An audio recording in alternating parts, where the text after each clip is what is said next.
As much as I would like to tell everybody that in Antarctica we are going to discover some wonderful lost advanced civilization that once they realize we're really good hearted folks, they're going to come and solve all our problems for us and we'll live happily ever after. As much as that sounds great, the real answers about what's happening in Antarctica are much more cynical.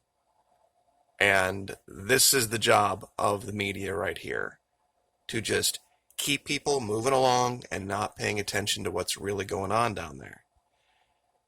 One of the more obscure finds that we uncovered last year, some of you might remember this, some of you might not, was an area that was completely covered and soaked in oil right off the coast. Now, looking at it initially, I thought maybe it was some of the missing oil from the BP spill in the Gulf from back in 2010. That's one of the things. A lot of that oil, they can't really account for. They don't know what happened to it. It just made its way into the currents and was gone. But the more I look at it now, and with a new find I'm about to show you, I think it's pretty clear that they're drilling. By they, likely the Chinese, are drilling, big oil's drilling, somebody's drilling in Antarctica, and there have been some accidents. And it's the perfect place to have an accident.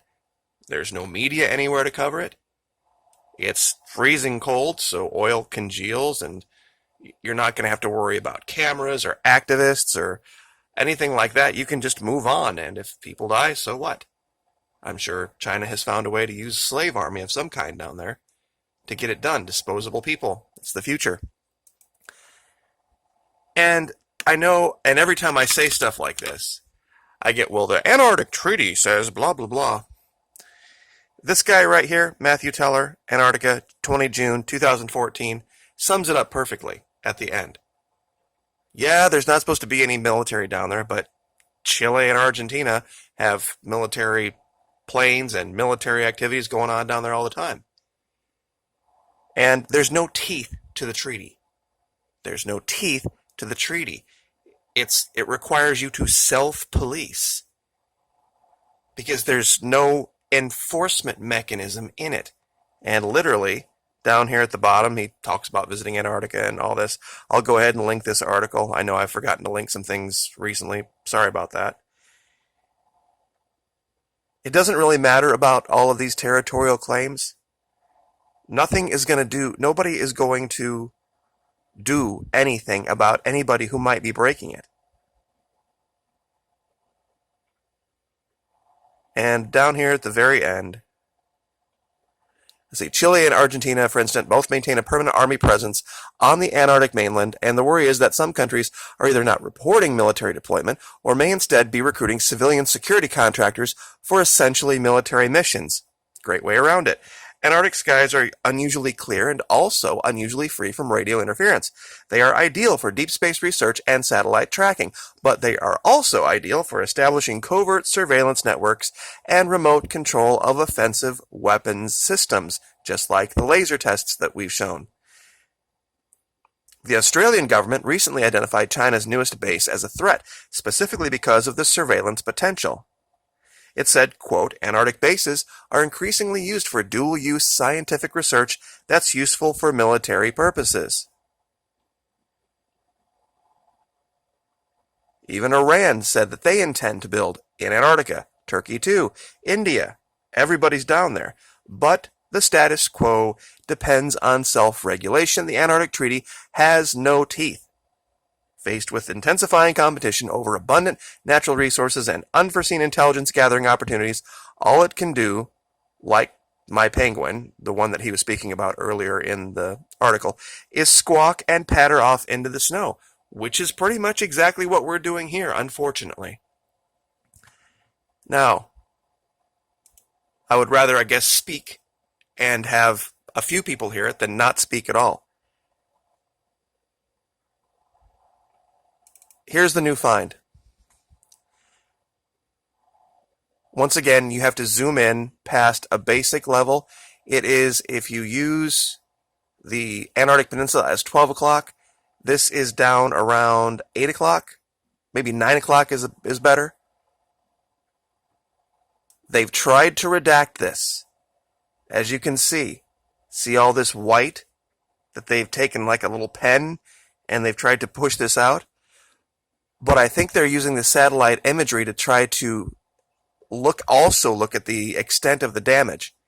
Now, when you look in closely here, you can see that, look at this.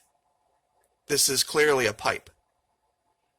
No one is going to convince me that this long, straight, whatever this is anything other than some kind of a construct. And you can see the oil covers everything. And look where it goes. Look at this. This is a gigantic, gigantic oil spill. And I'll zoom in a little better here. Now, there are some very strange images down here as well. Pardon me. Let me get the lights squared away here. Sometimes filming this is just a little bit more difficult than it looks. Okay. As you can see, this isn't just wind, ice, rock, and snow down here. They want us to believe that what we're looking at is just natural. There is clearly damage everywhere here. I don't know whether it was an earthquake or if there was some problem with the fracking or whether a glacier collapsed or anything like that. So many different things could go wrong down here doing this. And it's weird. Since they've updated to the 2020, I have had more trouble getting down at the detail level than I've ever had. And let me show you this, guys. Now, this is also, by the way, this is a 10/19/2014 image. That article was from, I believe, November of 2014. Talk about prophetic. This looks like what we're looking at here is some kind of a vessel. It looks like the imagery is just a little bit off here. But you can see the little porthole windows all the way around the edge here. Do you see this, what I'm talking about? And it looks like it's broken up. It looks like this is the back half of it. Whatever this was. And once again, of course, you'll have the coordinates. You can download Google Earth Pro and you can look at this for yourself. But you can also see the remnants of some kind of a pipe, broken pipe structure. I think this is exactly what they're doing because they think they can get away with it. And nobody's going to do anything. What's anybody going to do? Just like the article said.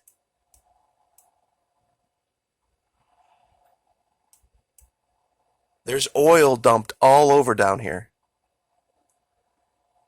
And when we're done looking at these, I'll take you back to the one that we found last year in another region, where we can see pipes and all sorts of structures there as well.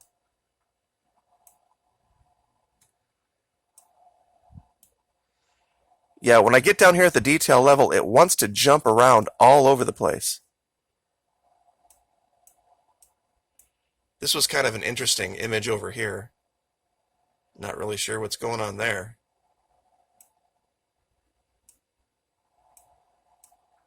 But this is just disgusting. And I know this isn't as cool as dragons or stargates or anything like that.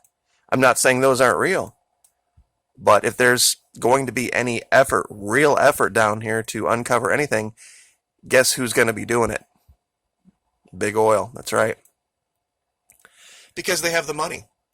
They've got some kind of a financial interest in doing it. And they don't care about the penguins, and they don't care about the seals, and they don't care about it's 3/4 of the world's fresh water. They don't care about any of that. As long as they can line their pockets now, that's their whole motivating factor. Let me see if I can go find that other section real quick. I'm going to have to manually type it in because it was so long ago.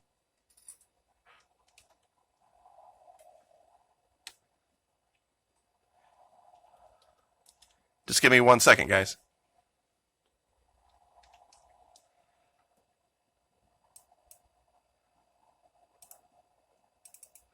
Here we go. Now this is a whole different section of Antarctica. And this is from last year. We covered this. And as you can see, it's solid black. All over the place. It's just a giant mess. And like I said, I'll show you both these locations in the description. You can download Google Earth Pro for yourself. And with this one, up close to the edge, you could see where some of these pipes had started. Here, here, and here.